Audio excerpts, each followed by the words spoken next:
O Senhor esteja convosco. Proclamação do Evangelho de Jesus Cristo segundo Marcos. Naquele dia, ao cair da tarde, Jesus disse aos seus discípulos: Vamos para a outra margem. Eles despediram a multidão e levaram Jesus consigo, assim como estava na barca. Havia outras barcas com ele. Começou a soprar uma ventania muito forte e as ondas se lançavam dentro da barca, de modo que a barca já começava a se encher. Jesus estava na parte de trás, dormindo sobre um travesseiro. Os discípulos o acordaram e disseram: Mestre, estamos perecendo e tu não te importas? Ele se levantou e ordenou ao vento e ao mar: Silêncio, cala-te. O vento cessou e houve uma grande calmaria. Então Jesus perguntou aos discípulos: Por que sois tão medrosos? Ainda não tendes fé? Eles sentiram grande medo e diziam uns aos outros: Quem é este, a quem até o vento e o mar obedecem? Palavra da salvação. Glória a vós, Senhor. Caríssimos irmãos e irmãs, estamos celebrando o 12º domingo do tempo comum do ano B. E no ano B, nós normalmente iremos ouvir a proclamação do Evangelho de São Marcos. Pois bem, no Evangelho de hoje, nós vemos que os apóstolos estão com Jesus numa barca. Essa barca, ela é agitada pelo vento e pelas ondas ao ponto de afundar, existe o perigo de afundar. E os apóstolos então, no meio daquele sofrimento, no meio daquela tempestade, naquela tribulação, eles recorrem a Jesus, mas eles recorrem a Jesus como a um mestre, não como a Deus. Vocês podem ver, eles vão a Jesus e dizem: Mestre, não te importas? Versículo 38. Mestre, estamos perecendo e tu não te importas? Percebe que eles não chamam Jesus de Senhor, eles chamam Jesus de mestre.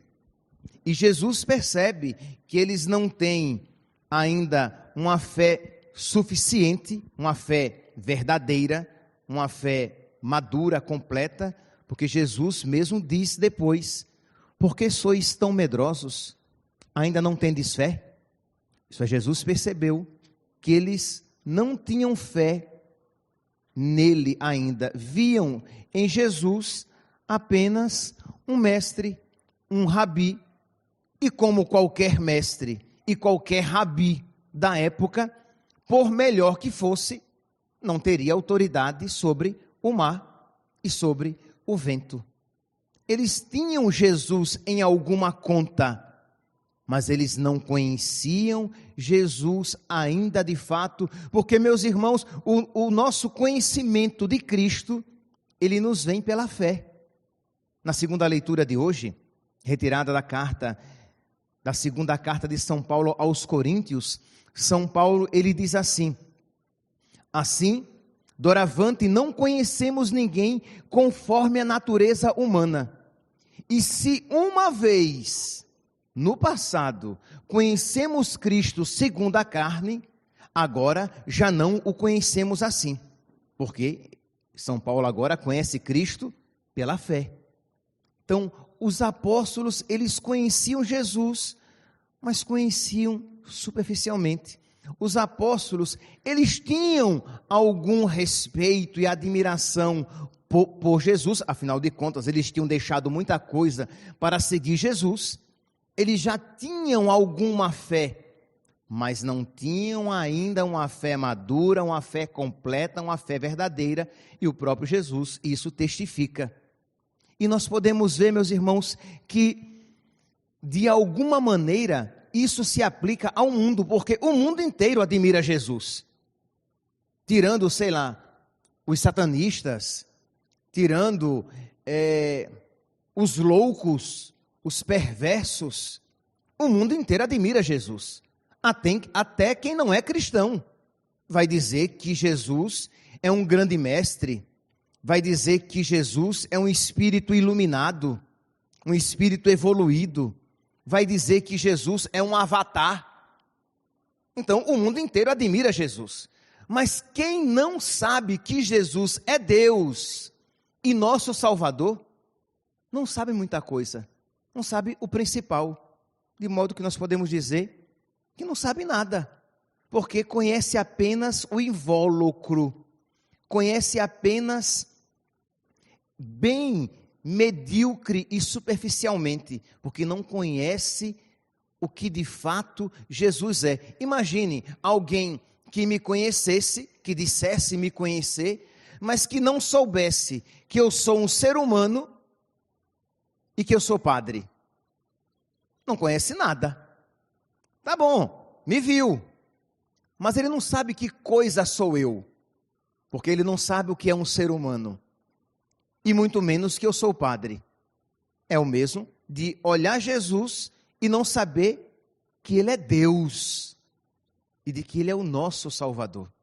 Então Jesus, ele quer conduzir os apóstolos à verdadeira fé, a uma fé firme, a uma fé completa, a uma fé madura, a uma fé robusta. E é por isso então que Jesus manifesta o seu poder. Ele acalma o mar e ele cala o vento, de modo que quando os apóstolos veem isso, eles se perguntam, como é que diz aqui o finalzinho do evangelho de hoje, quem é este, a quem até o vento e o mar obedecem? Percebe que eles não tinham ainda fé que Jesus fosse Deus, porque eles ficam admirados. Quem é este? O mar e o vento obedecem? Ele é alguém bem diferente daquele que nós tínhamos em mente, segundo as nossas expectativas. Então Jesus, naquela tempestade, naquele sofrimento, manifesta o seu poder para conduzi-los à fé. O mar, na Sagrada Escritura, ele sempre foi visto como a habitação do mal. É lá que mora o Leviatã, o monstro. O mar, ele é arrogante, ele é desobediente. Por quê? Porque Deus traçou um risco no chão, diz a Sagrada Escritura. Nós iremos ouvir agora na primeira leitura de hoje, né? Nós ouvimos na leitura do livro de Jó. Deus traçou um risco no chão e disse: até aqui virás, daqui não passarás. E o que é que o mar faz? O mar, ele é desobediente, ele vai.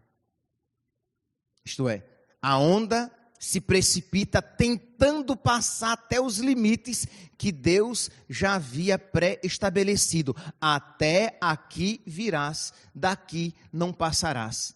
Então existe esta arrogância, esta tentativa de desobediência do mar. E é no mar, aqui no Evangelho, que Deus, no mar revolto, no mar agitado, que Deus manifesta o seu poder. E é também num contexto semelhante que Deus se manifesta na vida de Jó. Estamos aqui em Jó, capítulo 38, versículo 1. O Senhor respondeu a Jó do meio da tempestade. E Deus pergunta a Jó: quem fechou o mar com portas? Isto é, quem deu limites ao mar? Quando ele jorrou com ímpeto do seio materno, quando eu lhe dava nuvens por vestes e névoas espessas por faixas, quando marquei seus limites e coloquei portas e trancas e disse: até aqui chegarás e não além. Isto é, Deus, em meio àquela tempestade agora na vida de Jó, Deus diz: quem é o Senhor do mar? Quem é o Deus Todo-Poderoso? Sou eu. Por quê, meus irmãos? Qual é aqui o contexto? A vida de Jó, a vida mesma tinha se convertido numa tempestade. Jó, vocês sabem, perdeu os bens, perdeu os filhos, perdeu a saúde, perdeu tudo. E em meio àquela tempestade que era a sua própria vida, Deus se manifesta e diz: eu sou o Senhor da tempestade. É maravilhoso, meus irmãos. Deus diz: eu sou o Senhor da tempestade. Nada, Deus está dizendo a Jó, nada está acontecendo na tua vida sem que eu não tenha percebido. E nada está acontecendo sem que eu tenha permitido. Porque eu disse ao mar: até aqui virás, daqui não passarás.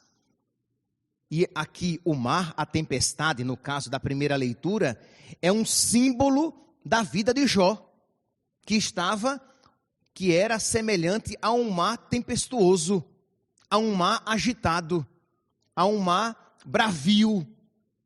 E Deus então diz: quem foi que colocou trancas e portas no mar para que ele não ultrapassasse os limites que lhe foram dados? Sou eu. Então Deus se manifesta todo-poderoso na vida de Jó, e Jó então, ele é convidado a crer em Deus, mesmo em meio à tempestade da sua vida. E aqui, meus irmãos, tem muito a nos ensinar, porque nós também, se eu perguntasse aqui, quem é que já experimentou tempestades na sua vida, acredito que muitos aqui levantaríamos as mãos, se não todos até. Isto é, mas o que é que tanto o Evangelho como a primeira leitura querem nos ensinar? De que Deus é Senhor da tempestade. E que se Deus permite a tempestade, é porque algo maior e melhor Ele nos dará. E Deus não permite que a tempestade ultrapasse a nossa capacidade de suportar. Até aqui virás e não além. Não é isso o que ouvimos aqui no livro de Jó? Não foi isso que Deus disse ao diabo, quando chegou a Deus e disse: deixa-me tocar nos seus bens? Deus permitiu. Deixa-me tocar nos seus filhos? Deus permitiu. Deixa-me tocar na sua saúde? Deus permitiu, mas disse: mas não o mates. Isto é, tens a minha permissão, farás somente o que for o que eu estou permitindo, não além. Nós temos até uma expressão nossa, né? Nós dizemos que Deus dá o frio conforme o cobertor. Isto é, Deus não permite, a Sagrada Escritura vai dizer que Deus não permite que nós sejamos tentados além das nossas forças. Então, Deus permite aquilo na vida de Jó, ao mesmo tempo dá a Jó todas as graças necessárias para que aquele sofrimento, para que aquela tempestade produza nele fé e amor. Assim como Deus permitiu a tempestade lá na barca dos apóstolos, para que eles crescessem na fé e no amor, porque os apóstolos ainda não conheciam Jesus, de fato, quem ele era. Então Jesus permite o sofrimento. Percebe aqui, meus irmãos? E aqui, é claro, nós estamos entrando no âmbito da fé.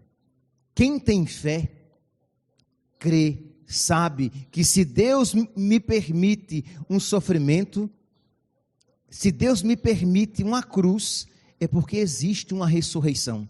E aqui eu convidaria que cada um aqui, pensando nas suas cruzes, nas suas tempestades, nas suas dificuldades, que você, na fé, não no sentimento, que você na fé, que você dissesse assim: eu creio, Senhor, eu creio na tua providência, eu creio que tu és Senhor do mar, eu creio que tu és Senhor do vento, e eu creio que tu colocaste limites, dizendo: até aqui virás, daqui não passarás.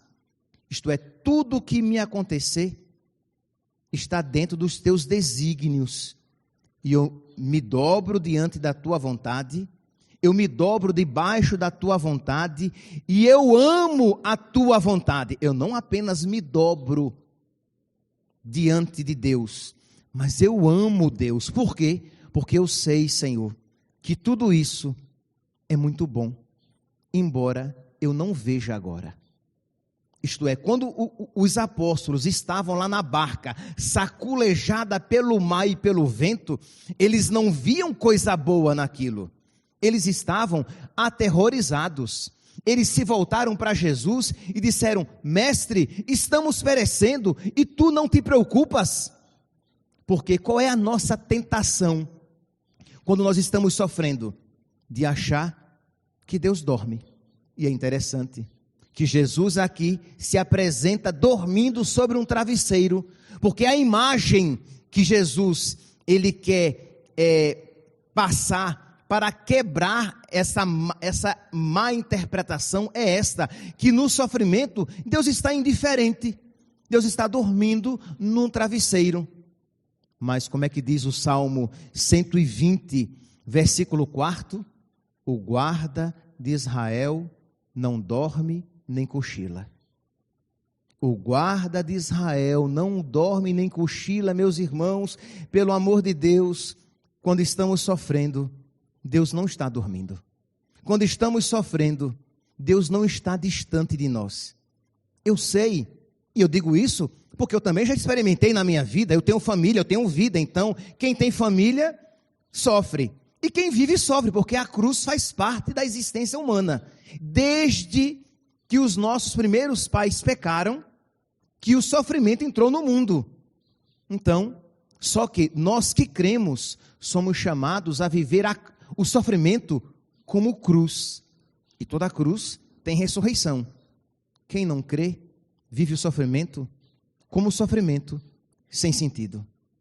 Então, qual é a tentação quando estamos sofrendo? Quando estamos sofrendo com uma doença, quando a morte passa pela nossa existência, né? Familiares, pessoas queridas morrem, ou pessoas queridas estão sofrendo uma dificuldade financeira, uma perseguição, uma humilhação pública ou uma humilhação moral, pessoal que você vive na sua vida. A tentação que você tem é de achar que Deus não está nem aí, que Deus está distante.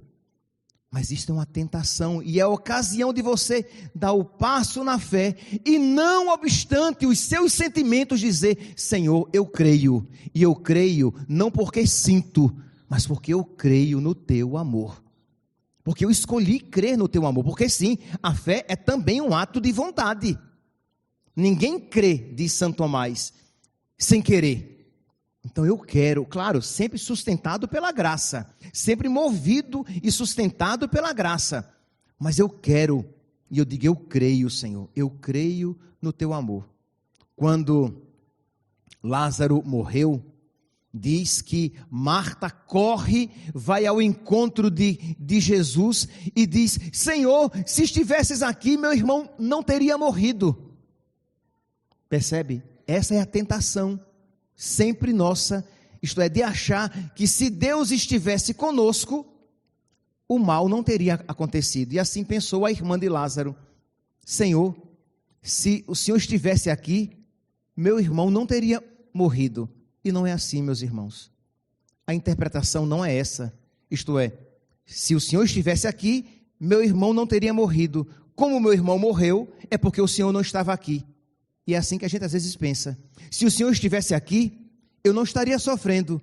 Como eu estou sofrendo, é porque o Senhor não está aqui. E isso é uma palavra que o diabo coloca no nosso coração. Não é verdade. Quando nós estamos sofrendo, Deus está conosco. Ele não está dormindo sobre um travesseiro. Aquilo ali aconteceu porque Jesus queria testar a fé dos apóstolos para fazê-la crescer.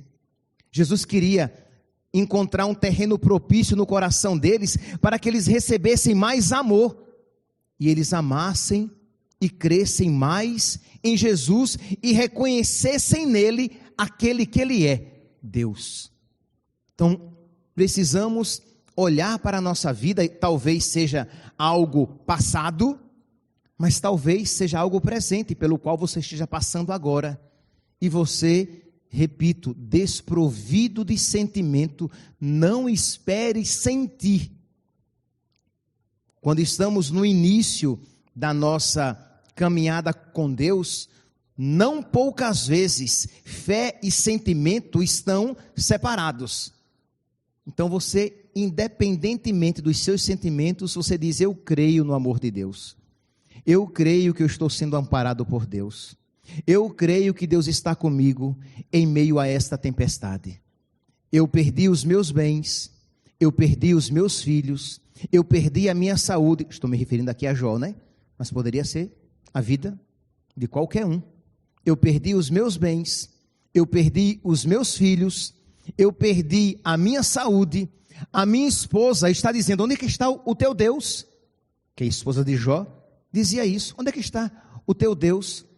E não obstante tudo isso, eu digo: eu creio no amor de Deus. Deus está comigo. Deus não me abandonou. E se Deus está permitindo esta provação, é porque existe uma graça muito grande. E se Deus está permitindo este sofrimento, é porque existe um presente infinitamente maior que Deus vai me conceder aqui neste mundo e para a eternidade. Então, com lágrimas nos olhos, eu me alegro. Eu choro na carne, eu choro na minha debilidade humana, mas eu exulto na fé e digo: obrigado, Senhor. Tu me elegeste, tu me concedeste esta graça e eu te agradeço. Meus irmãos, ou nós resolvemos tomar uma atitude impulsionada pela fé, ou nós iremos ser sempre fantoches, marionetes dos nossos sofrimentos. Quando sofremos, perdemos a fé. Quando sofremos, diminuímos no fervor. Quando sofremos, a nossa oração, mesmo que quantitativamente continue a mesma, qualitativamente cai, porque eu começo a questionar Deus, porque eu começo a duvidar do amor de Deus, e nada ofende mais o coração de quem ama quando você duvida do amor daquela pessoa. Imagine, você faz muito bem a uma pessoa, você ajuda aquela pessoa, você até se sacrifica por aquela pessoa, e aquela pessoa duvida do seu amor, da sua amizade, da sua fidelidade. Isso dói, porque você ama aquela pessoa, e aquela pessoa duvida do seu amor. Quando nós duvidamos do amor de Deus, nós não temos ideia do quanto nós machucamos o coração amoroso do nosso Deus. Então não duvidemos mais. Mesmo que a sua carne se rebele, você na fé se coloca em oração e diz: Senhor, mas eu não me rebelo. Tenha misericórdia de mim, Senhor, porque eu sou um pecador miserável e vez ou outra eu me vejo levado pelas minhas debilidades, mas eu creio no teu amor, eu creio na tua bondade, eu creio que tu não estás dormindo sobre um travesseiro na minha barca agitada, porque o guarda de Israel não dorme nem cochila. Não é isso que diz a palavra de Deus? O guarda de Israel não dorme nem cochila. Ontem, meus santos, para dar um exemplo bem concreto disso, ontem a igreja celebrava a memória de São João Fisher e São Thomas More. Foram dois, um bispo e um leigo, um bispo e o Lord Chanceler de Henrique VIII, que foram martirizados, que perderam a vida porque eles estavam defendendo os mandamentos de Deus, aquilo que eles acreditavam diante de Deus, a sua consciência. Apenas um parêntese, quem quiser depois procurar, há um filme maravilhoso a respeito de Thomas More, que é O Homem que Não Vendeu a Sua Alma. Então vale a pena assistir, é um filme excelente, excelente, acho até que está no YouTube de graça. O Homem que Não Vendeu a Sua Alma, muito bom. Pois bem, então eles foram presos e foram decapitados. E nós temos na liturgia das horas, aquele livro de oração que os padres, os bispos, o papa, os religiosos e todo leigo podem rezar. Mas nós temos a obrigação, nós prometemos rezar todos os dias, vários momentos durante o dia. Nós temos uma das cartas que São Thomas More, o Lord Chanceler, escreveu para a sua filha. Imagine aqui, meus irmãos, ele era o primeiro depois de Henrique VIII, o rei. Então ele era rico, ele era famoso, ele era respeitado na corte, mas porque ele se colocou contra o rei e a favor de Deus, porque ele acreditava que importa obedecer a Deus primeiramente e que aos homens. Ele foi perseguido, preso, perdeu todos os bens e depois foi preso na Torre de Londres e depois foi morto. E ele então, escrevendo para sua filha, ele diz assim, olha que carta maravilhosa que se encaixa perfeitamente nisso que nós estamos meditando agora. Ele diz assim, até agora, a sua santíssima graça, né?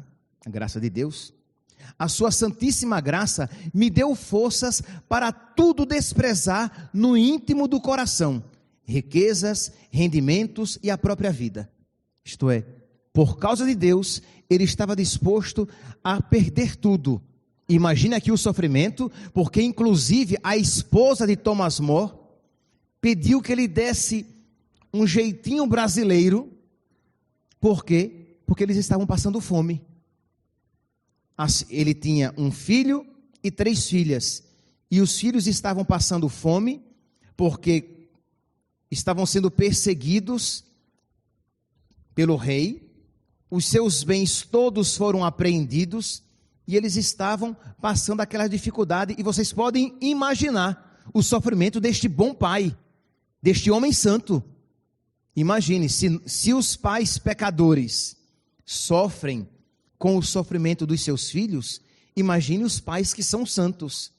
Mas ele sabia que a maior riqueza que ele poderia deixar para os seus filhos era um exemplo de fé.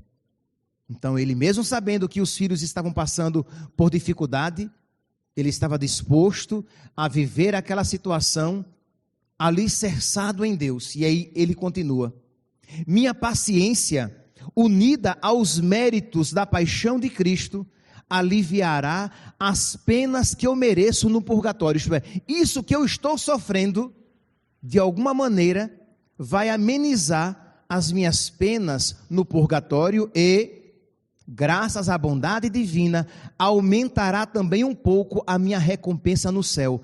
Vejam aqui que maravilha, pelo amor de Deus. Um homem que está sofrendo, um homem que está preso na Torre de Londres, numa torre fétida, numa cela fétida, úmida, fria, gélida no inverno, quente, causticante no verão, que é um período curto, mas quente também. Ali onde ele fazia as suas necessidades, onde ele defecava, urinava, dormia e comia, em meio aos ratos, baratas e percevejos. Estou dizendo isso claramente para que você veja a crueldade da prisão a que ele foi exposto.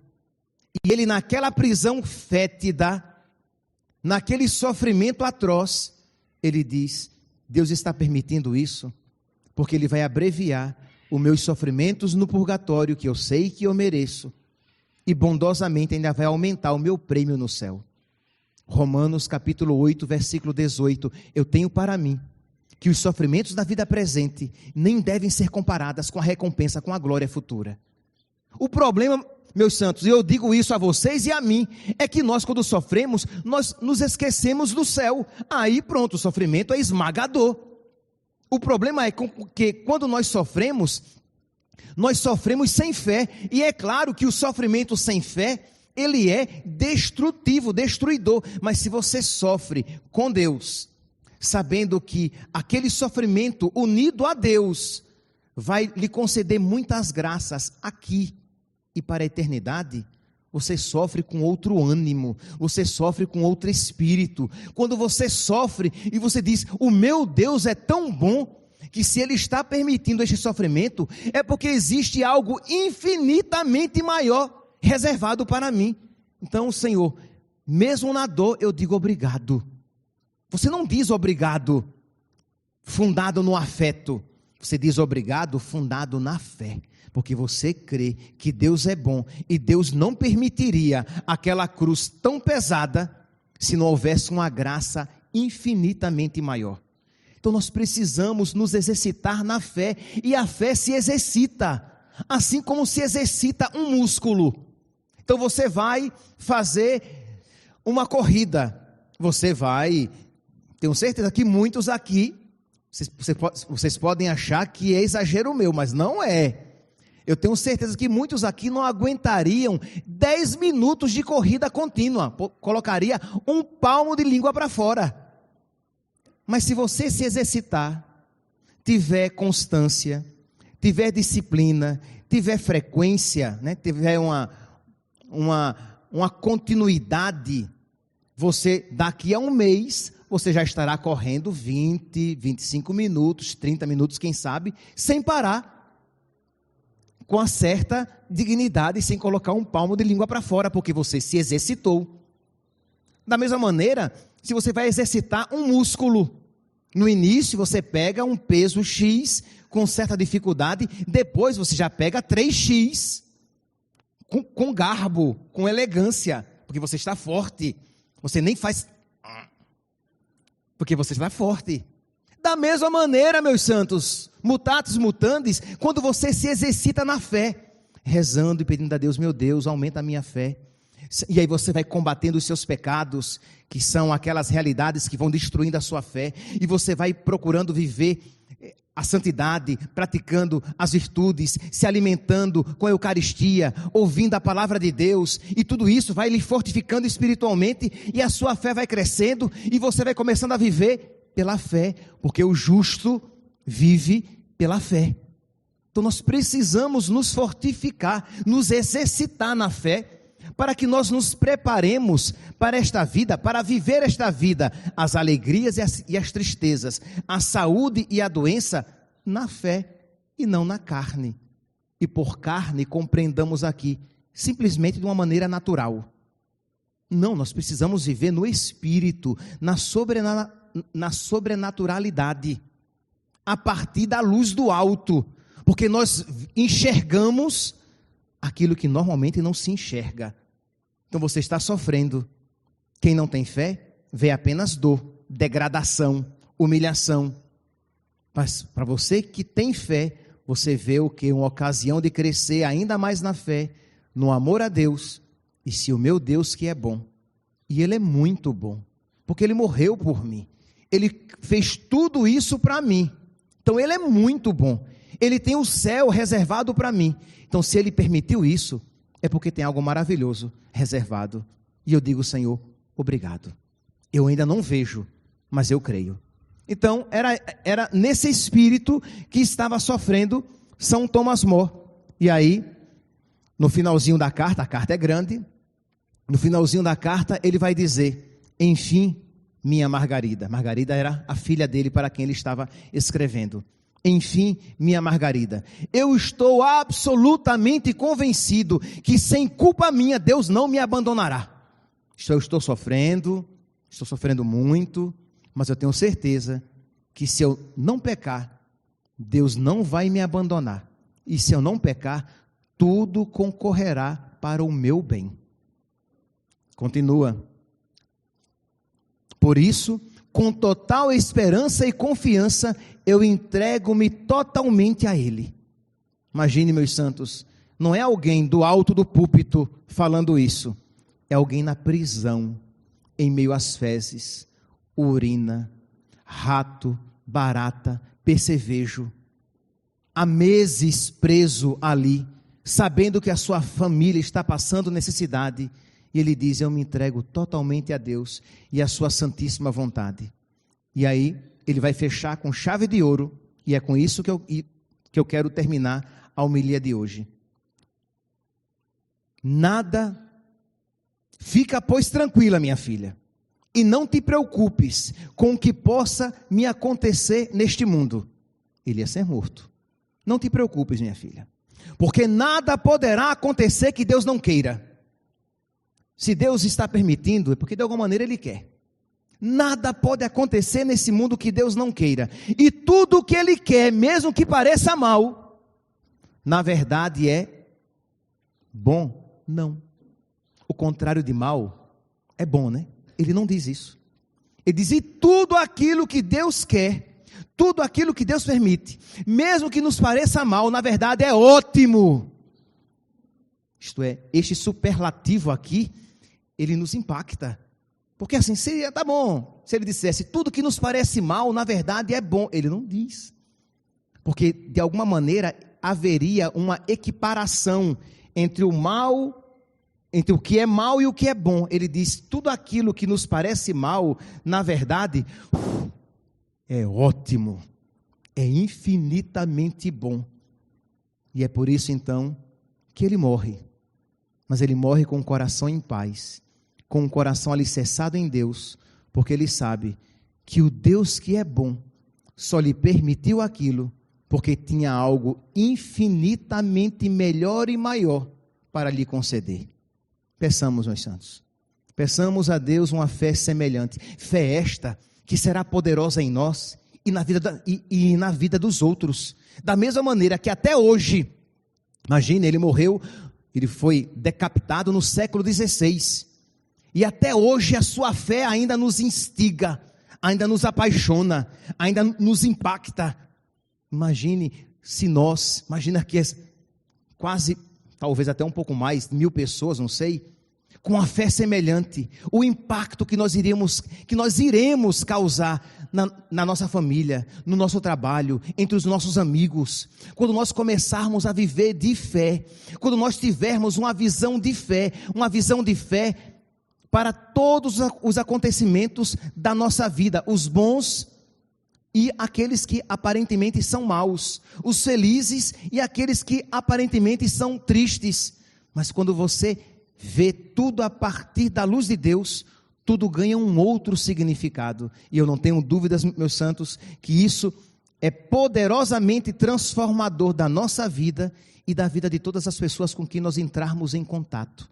Peçamos ao nosso Senhor que nos conceda uma fé assim, firme, viva, uma fé semelhante à de São Tomás More e de todos os santos, para que, quando a barca da nossa vida estiver saculejada pelo vento, nós não ofendamos o nosso Senhor com a pergunta: tu não te importas? Mas digamos: Senhor, eu não compreendo, mas eu aceito e eu amo a tua santíssima vontade. Louvado seja nosso Senhor Jesus Cristo, para sempre seja louvado. De pé, meus santos, proclamemos a nossa fé. Creio em Deus Pai Todo-Poderoso, Criador do céu e da terra,